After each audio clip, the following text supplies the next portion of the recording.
Good morning, students. In today's lecture, I'm going to continue discussing about CPU scheduling algorithms. In the last class, we had discussed about two CPU scheduling algorithms. The first one was first come, first served scheduling algorithm, and the second one was shortest job first scheduling algorithm.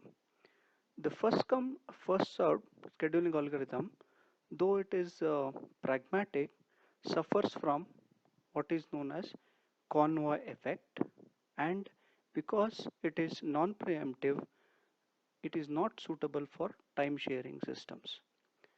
When it comes to shortest job first algorithm, this is an optimal scheduling algorithm, but it is conceptual or hypothetical. Finding out the next CPU burst time of a process is a daunting task. So we have some more scheduling algorithms. In today's lecture, let's discuss about those scheduling algorithms. Let us first discuss about priority scheduling. As its name says, every process is assigned with a priority. Priority is nothing but an integer which is associated with every process. For example, let's say you are assigning the priority in the range of 0 to 255. 255 could be lowest priority or it could be highest priority. Now here we are assuming that in this lecture, I am assuming that the smallest integer means highest priority. Okay, and highest integer associated with a process means lowest priority. Priority scheduling could be preemptive and non-preemptive.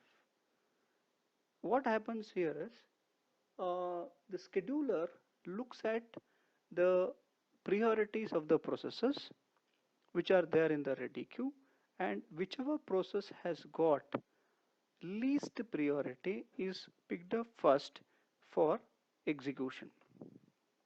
Now, as I said, the priority scheduling could be preemptive or non-preemptive.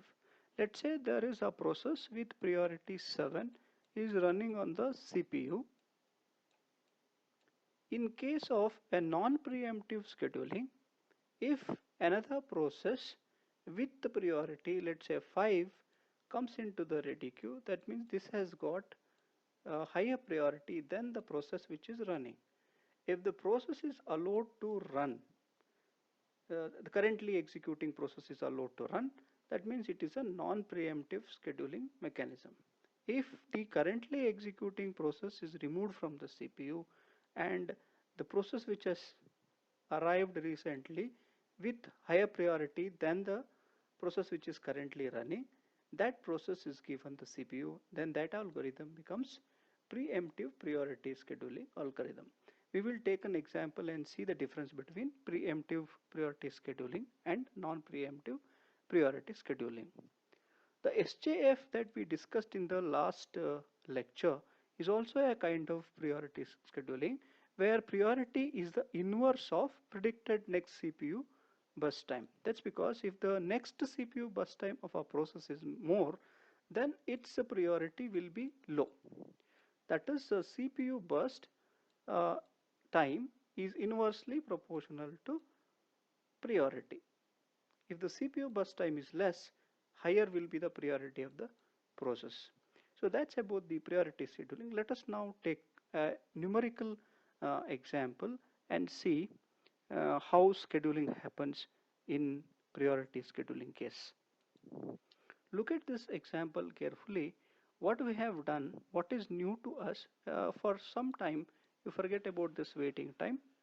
What we have done here is with every process we have added priority, and our assumption is that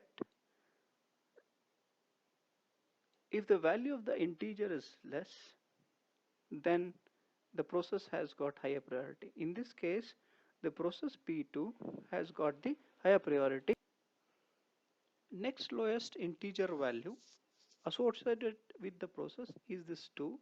So therefore P5 has got priority lower than P2 but higher than other processes, and so on.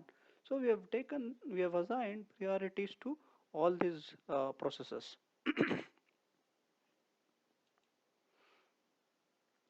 CPU bus time of these processes is also given in this column.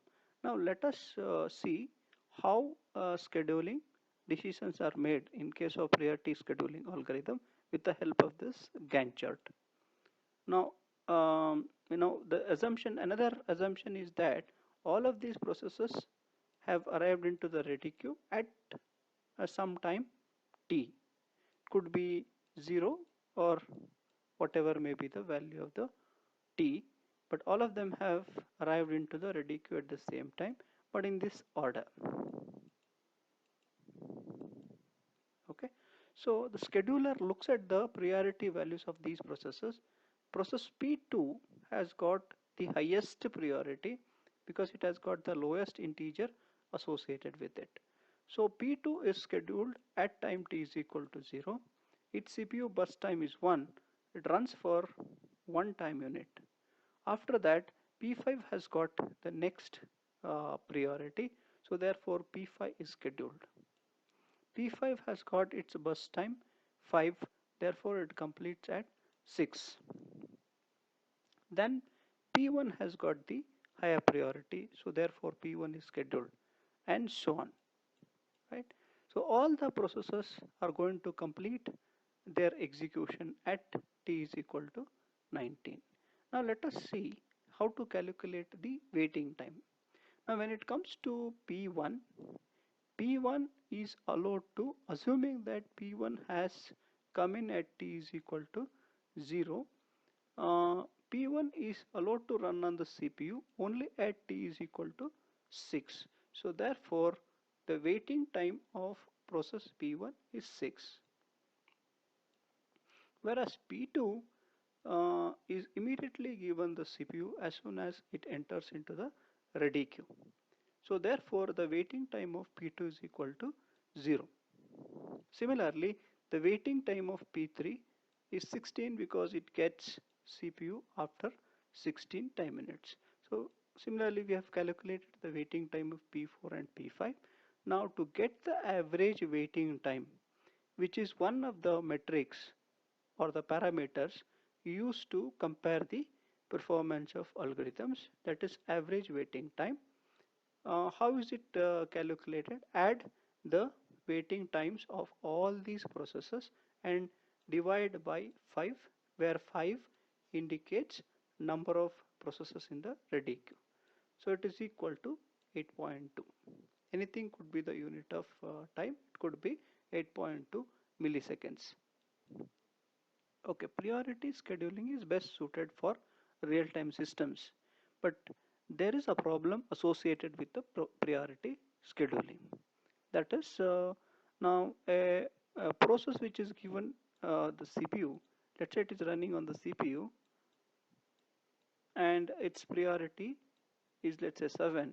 Now there are processes with lower priorities. Let's say there are processes with priority 10, priority 9, etc., and 8, etc.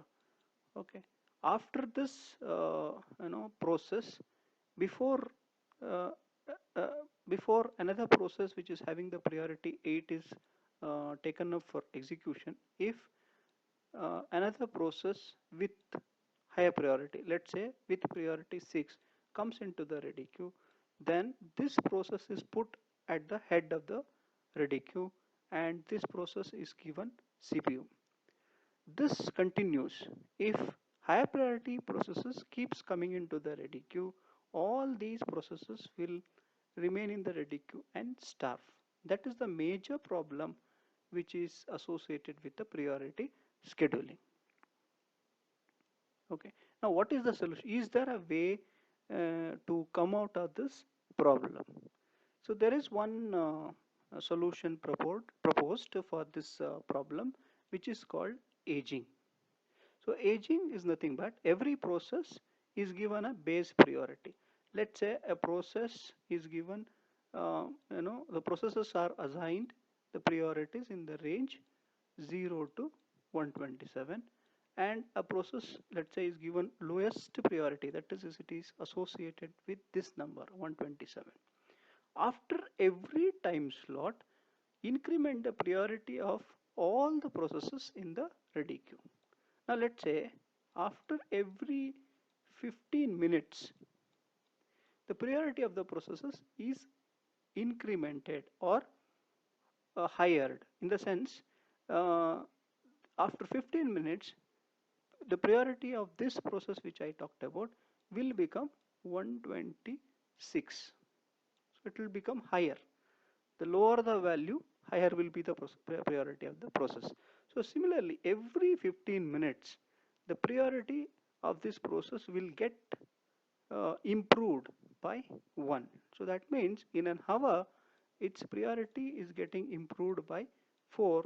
So therefore eventually it ensures that this kind of a lower priority process will eventually execute. That means after 32 hours, what will happen to the priority of this process which had priority 127 in the beginning? This will become 0. So that means this will get the highest priority among the processes which could be there in the ready queue, and it will eventually execute. Now this is the solution for starvation, and this is called aging. Okay, in a nutshell, what is a priority scheduling? Every process is assigned an integer value which represents the priority of the process. This integer value could be assigned based on various parameters like processor's memory requirements, IO requirements, or type of the process. If it is a system process, then it could be given higher priority. Like that, every process is assigned an integer value which represents the priority of a process. The scheduler looks at the priority of the processes which are there in the ready queue, and whichever process has got the highest priority is given CPU or is allowed to run on the CPU. That's what is priority scheduling. And there could be preemptive scheduling, priority scheduling, or non-preemptive scheduling. For example, let us take this example which we discussed. Unfortunately, here P2 has got the highest priority. Now let's assume that when P5 is running, when this P5 is running, if some other process P6 with the priority 1 comes into the ready queue, then there are two ways of handling this situation. One is allow P5 to complete, then pick up this P6 for running on the CPU. This kind of scheduling is called non-preemptive scheduling. Or when this process comes into the ready queue, remove P5 and allow P6 to run on the CPU. This kind of scheduling is called preemptive priority scheduling.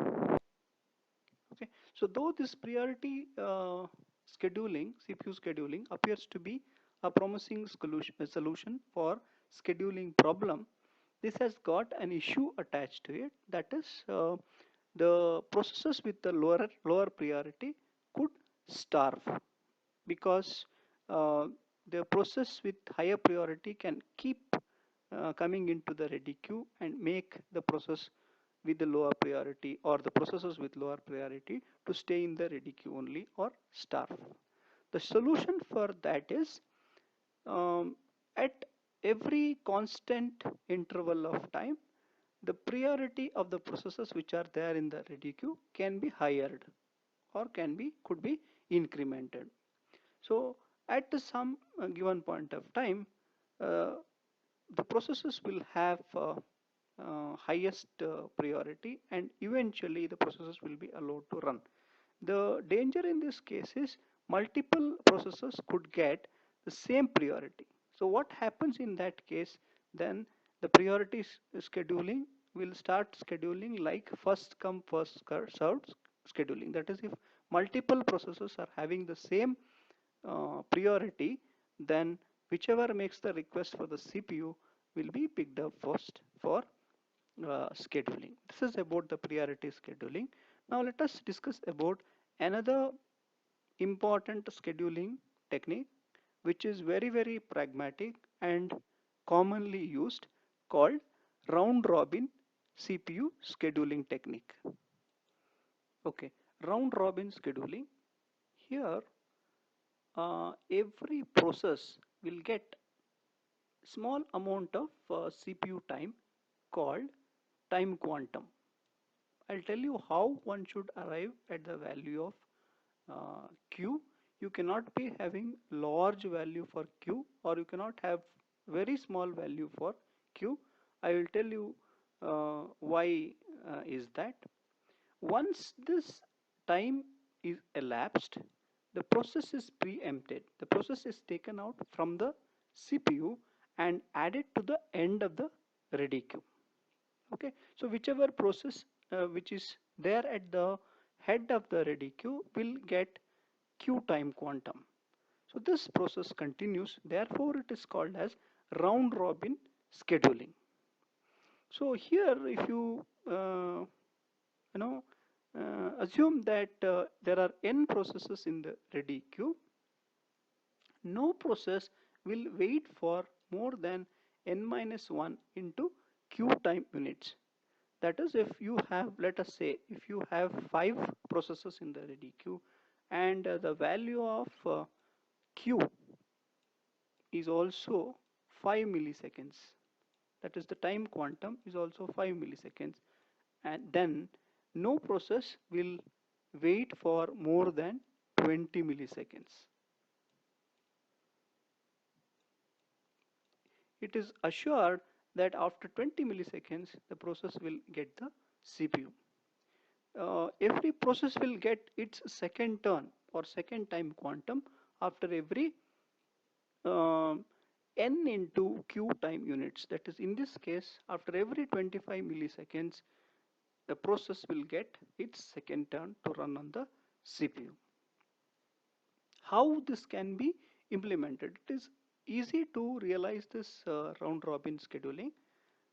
We can have a timer, and this timer should generate an interrupt to the operating system after Q time unit, that is after every quantum. So this interrupt will force the scheduler of the operating system to schedule next process. That's how round robin scheduling is realized or implemented. Let us take a numerical example and see how scheduling decisions are made in case of a round robin scheduling based scheduler. Okay, let us take this example. Here also the assumption is that the processes have arrived into the ready queue at some time t is equal to 0.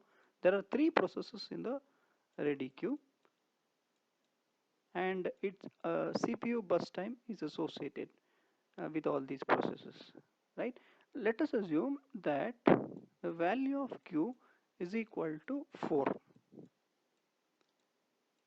Q is nothing but time quantum, and it is equal to 4 time units, which means what? Every process at any given point of time, every process will get 4 time units, maximum of 4 time units. Now if you see here, the P1 is the process which has made request for CPU first, then P2, then P3. So now first P1 is picked up for execution, or P1 is given the CPU, but P1 will only run for 4 time units. After that, the timer will generate an interrupt to the operating system, and the operating system will switch the context from P1 to P2. P2 is next in the order in the ready queue, so P2 is given 4 time units. Next, P3 is next in the order, so next P3 is given 4 time units. Now all P1, P2 and P3 are done. Now we go back and give another 4 time units to P1 in a round robin fashion. This goes on until all the processes completes its execution. For example, if you take this P2, P2 could have run for 4 time units, but its CPU bus time is only 3, so therefore it finishes after 3 time units before the time quantum expires. Okay, so therefore P3 is scheduled at 7. Now its bus time is also 3 and it finishes at t is equal to 10, that is before its time quantum expires. Whereas P1 needs 24 time units, so therefore it gets multiple time quantums until it completes. Okay, this is about round robin scheduling mechanism. And waiting time, if you look at P1, okay, so P1 will get the first time quantum at t is equal to 0, but after that, from here, from 4 to it waits till 10. So therefore 10 minus 4 is what is the waiting time of P1. I have written 6 here. What is the waiting time of P3? Fortunately, P3 finishes in only one time quantum. So what is the waiting time of P2? It is P2 gets CPU at t is equal to 4. So therefore it will only wait for 4 time units to get the CPU. Similarly, P3 waits for 7 time units to get the CPU.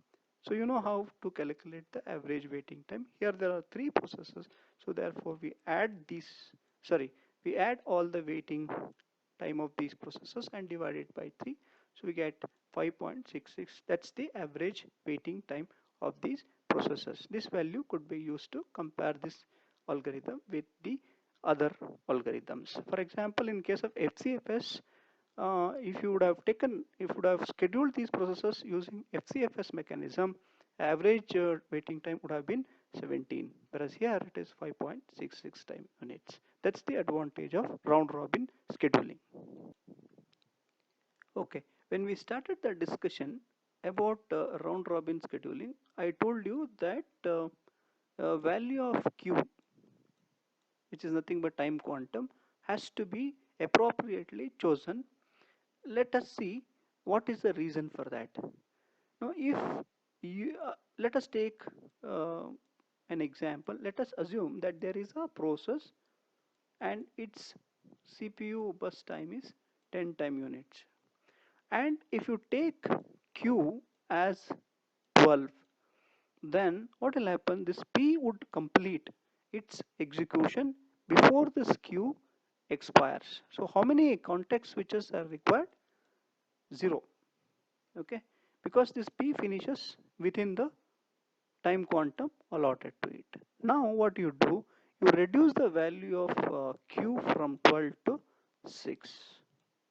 That is when one context switching happens.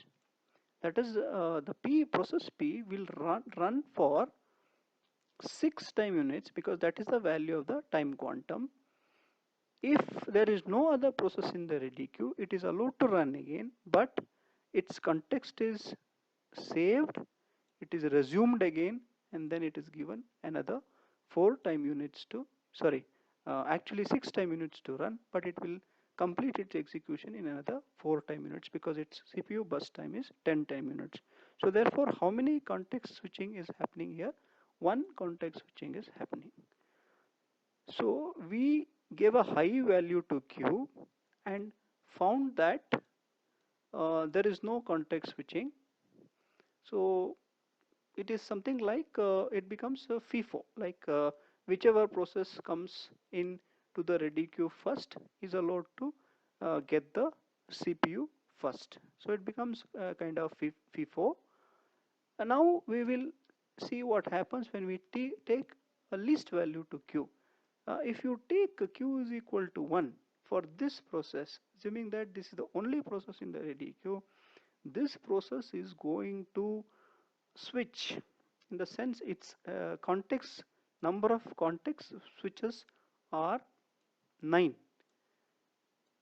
it will get one time quantum, its context is saved, P's context is saved, and again resume, its context is saved again at t is equal to 2, and so on. So there will be about 9 context switches. Context switching is nothing but the burden on the operating system. So operating system has to spend time to save the context of a process and resume the process. So more the context switches, more will be this additional time. So therefore the execution time of the process will increase, right? So therefore the value of Q cannot be too less or it cannot be too high. So it has to be chosen appropriately so that the number of context switches are minimized. So that is the only thumb rule that one has to follow to select the value of Q. That's why I've written here Q must be large with respect to context switch, otherwise overhead is too high, right? If it is not, if it is very less, then the overhead is too high. So this is the issue or the major performance parameter that one has to look for to get best out of round robin scheduling mechanism. Okay, so in a round robin scheduling mechanism, a value Q, which is nothing but time quantum, is defined, and every process in the ready queue is allowed to spend Q amount of time on the CPU in the order of its arrival. Once all processes are done, we again go back to the first process and allow that process to run on the CPU in a round robin fashion. Now this scheduling mechanism is a fair way of scheduling, in the sense that each process will eventually get the CPU to run, or fair chance to run on the CPU, same amount of time as that of other processes in the present in the ready queue will be given to every process, right? So therefore it is a fair algorithm. We have seen an example, and we took the processes and we have applied FCFS and round robin on that, and we found that FCFS would take 17 milliseconds. The average waiting time is 17 milliseconds, whereas this round robin scheduling mechanism will lower this average waiting time. It is only 5.66 milliseconds if you take the unit of time as milliseconds. So therefore this will lower the average waiting time. Okay, of course when the CPU burst times vary, and the faster response time, because every process is getting the CPU burst for some Q quantum of time. So therefore the response time will also be less, and it is best suited for time shared system. So that's about the round robin scheduling mechanism. Now let us discuss about a completely new kind of scheduling mechanism called multi-level queue scheduling mechanism. Let's see what is MLQS. Okay, let's discuss about multi-level queue scheduling. Now, the idea behind this scheduling algorithm, in a computer system, you will find different types of processes. Now, processes could be batch processes or interactive processes, and their response time requirements are different. That is, for interactive processes, response time has to be as low as possible. Not so for batch processes.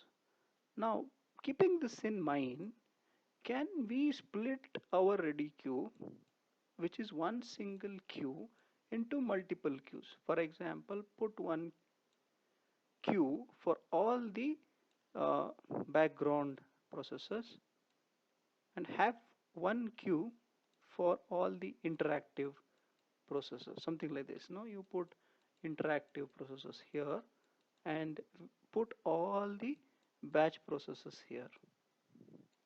So what we have essentially done, we have split this ready queue into two queues. And can we use different scheduling mechanisms for these different queues? For example, for all the interactive processes or foreground processes, can we use round robin mechanism? And for all the background processes or batch processes whose response time requirement is not uh, you know not that much, that means the response time could be high, so therefore can we use FCFS for it? So that's the idea behind this multi-level queue scheduling algorithm.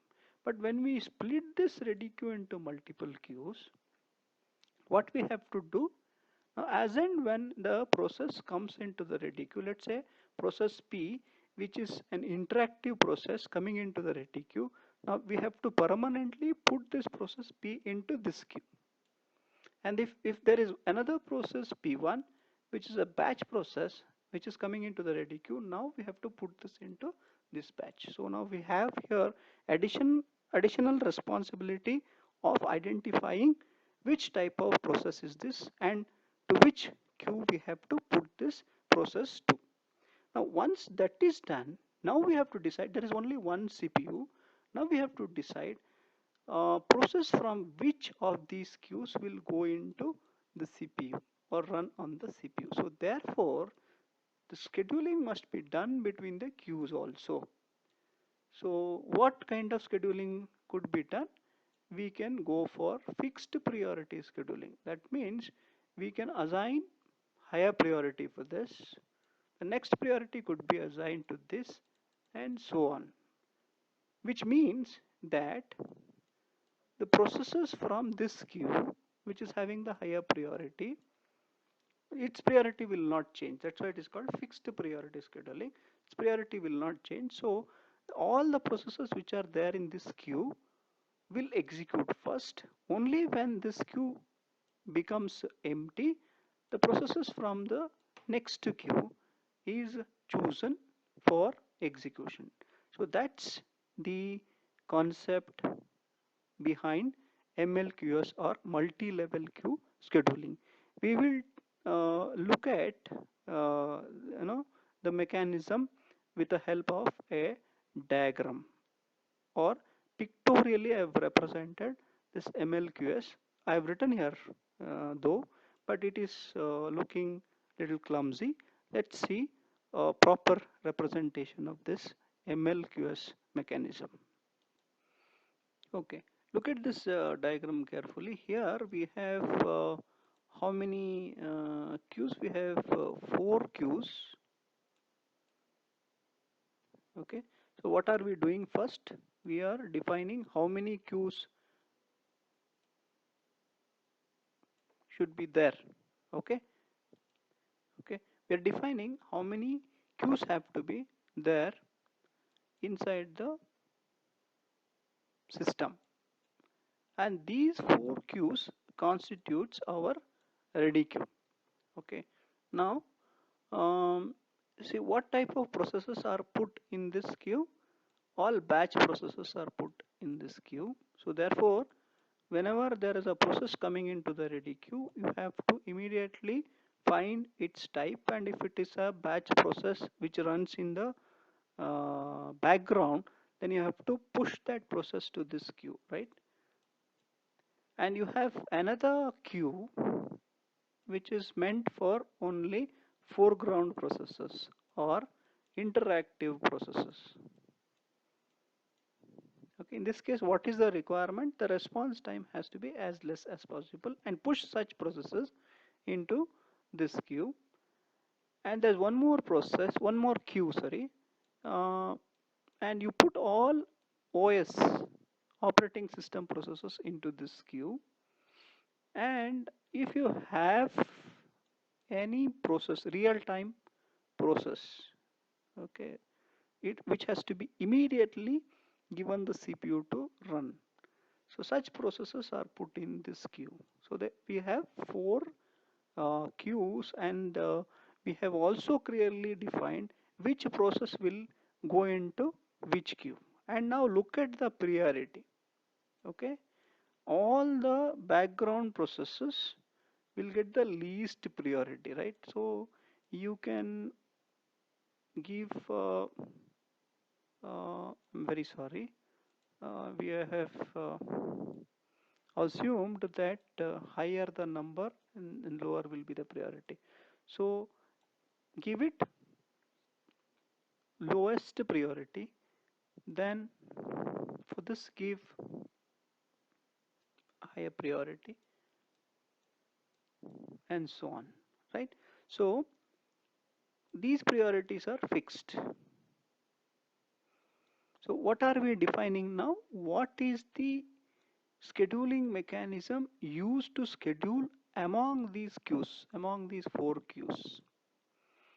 And when it comes to individual queues, for example, all real-time processes are here. So therefore, you can go for priority scheduling here within this queue. And here all system processes are here. Here also you can go for priority scheduling or round robin. Here for interactive processes you can use round robin. For batch processes you can use FCFS. Now observe this very carefully, that for individual queues we have used different scheduling mechanisms.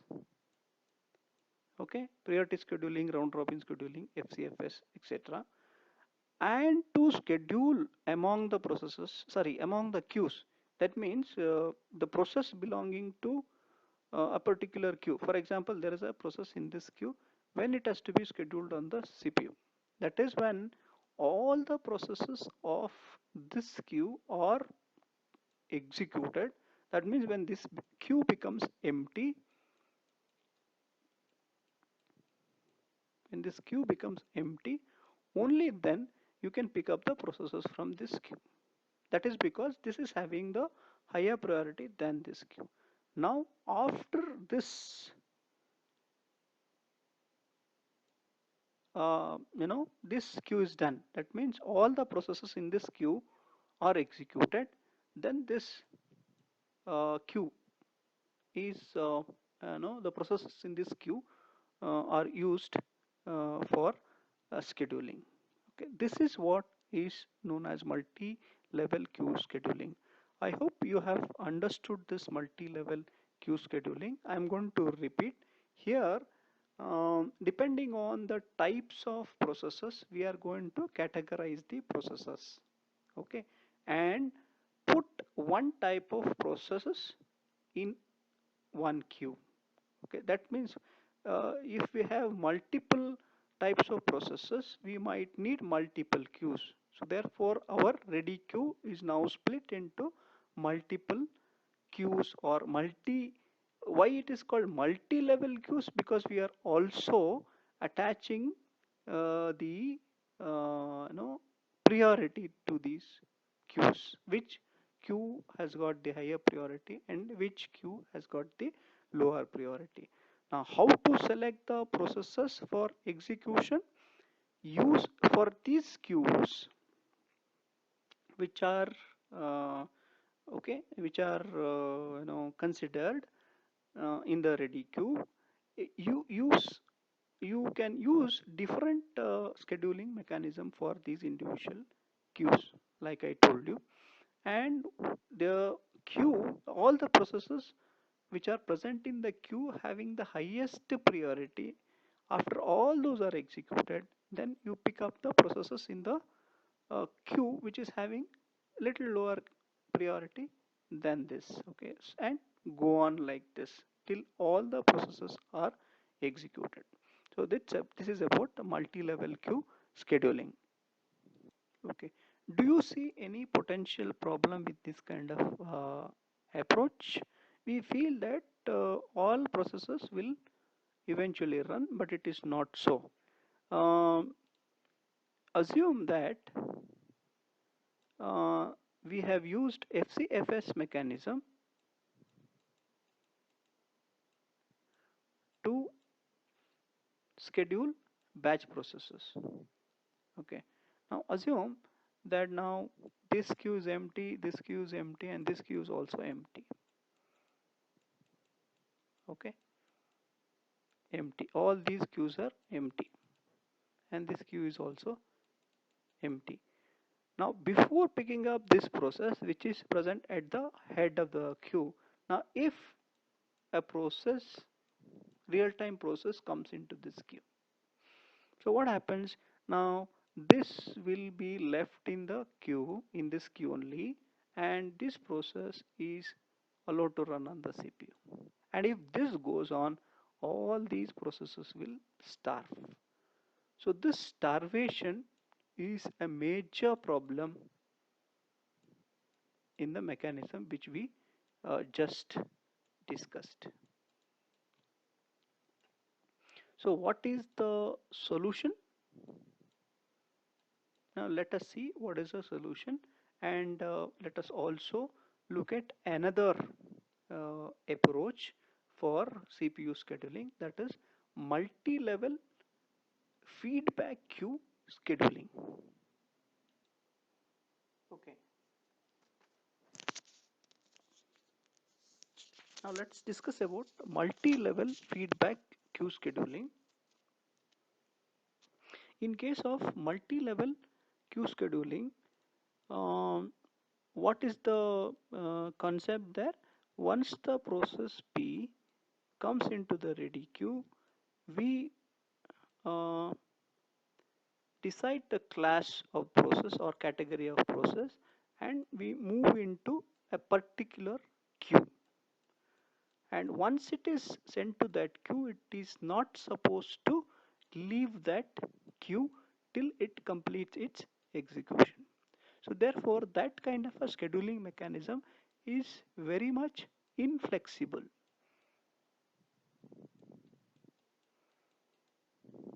Okay, and also it had starvation issue.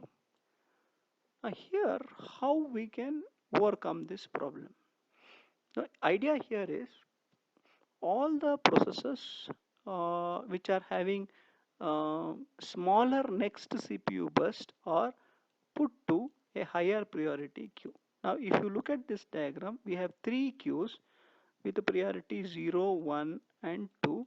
So this is the queue which has got the highest priority, then this queue, then afterwards this is the one which has got lower priority. Now assume that I am using round robin mechanism to schedule the processes which are there in this queue. And here also I am using round robin mechanism to schedule the process, whereas I use FCFS, right? FCFS to schedule the processes in this queue, which has got lowest priority. Okay, now let's see what I do is here I set the value of q is equal to 6, that is time quantum is equal to 6, and here I set the value of time quantum is equal to some value 18, let's say, and here it is FCFS. I don't have to set any value for q because that doesn't make sense in case of FCFS. Now what is happening? Now if a process having CPU burst time less than 6, let's say 4, comes into the ready queue, it is put into this queue first. Okay, any process for that matter, all the processes which comes into the queue is put into this queue. Okay, and this process is given how much time quantum? 6. So it completes and goes out of the queue. For example, you assume that there is a process which has got its CPU next to CPU bus time 12. If that is the case, it is given one time quantum, so it can run for 6 time units, and to complete its execution it has to run for another 6 time units, but it is pushed to the next queue, okay, because its CPU bus time exceeds the value that we have assigned to queue, so it is pushed to the next queue. Okay, now when all the processes which are having the next CPU bus time less than time quantum 6 are completed, then the processes which are there in this queue are selected for execution. Now why it is called feedback queue? If its time quantum exceeds the value of queue that is assigned, it is pushed to the, so the movement of processes from one queue to another queue is possible here. This was not possible in case of multi-level queue scheduling. So that is the basic difference between multi-level queue scheduling and multi-level feedback queue scheduling, right? Now if any process whose CPU bus time exceeds this 18, oh sorry, 24, 6 here and 18 here, 24 is pushed to the last queue which has got the lowest priority. Okay, when it comes here it is scheduled using this mechanism, FCFS mechanism, right? So the process which is moved from this queue is put to the tail end of this queue, right? Now, will this solve the problem of starvation? Okay, this will not solve the problem of starvation, because the processes which are there in the last queue, so that is this queue, they would still starve if processes with the smaller CPU bus time keeps coming into this queue. So what is the solution? The solution is one which we discussed in case of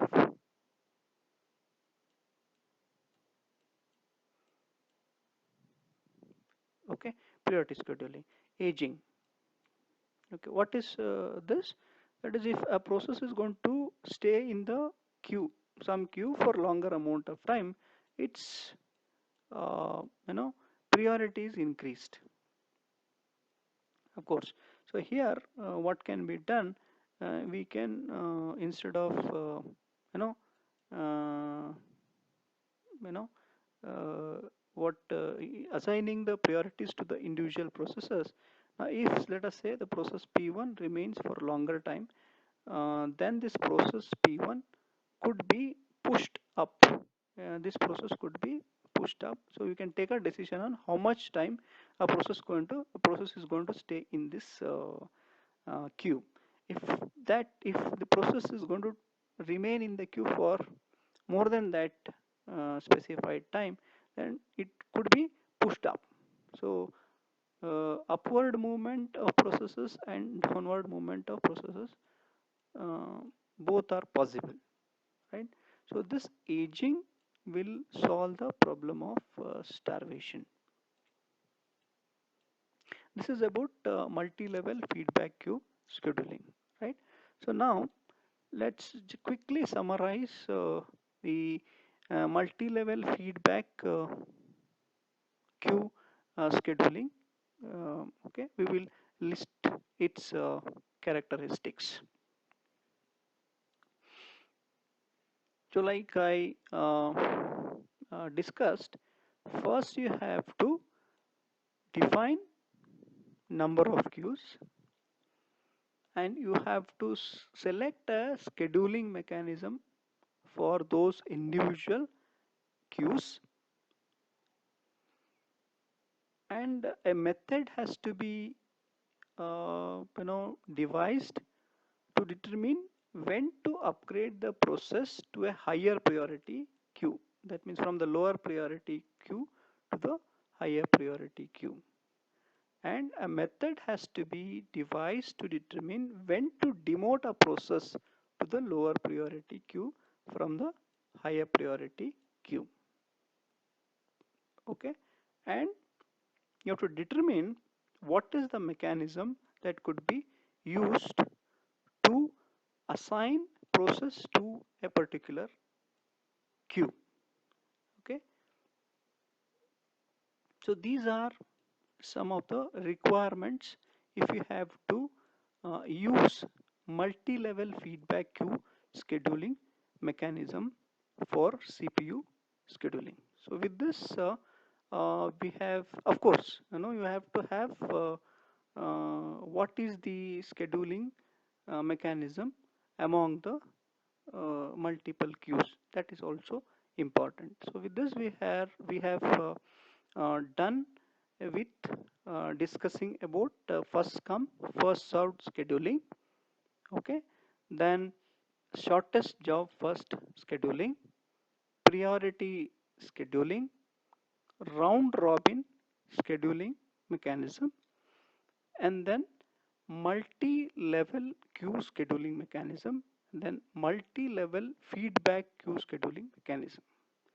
Now all these scheduling mechanisms could be used on a uniprocessor environment. Now the question is, can we use some of these or all of these on a multiprocessor computing environment? So this we will discuss in the next lecture. I'm going to stop here, and I'm going to upload this video to YouTube and send you across the link. Please download the video and have a look at the video leisurely, and if you get any doubt, please send the queries to my WhatsApp number. Thank you so much.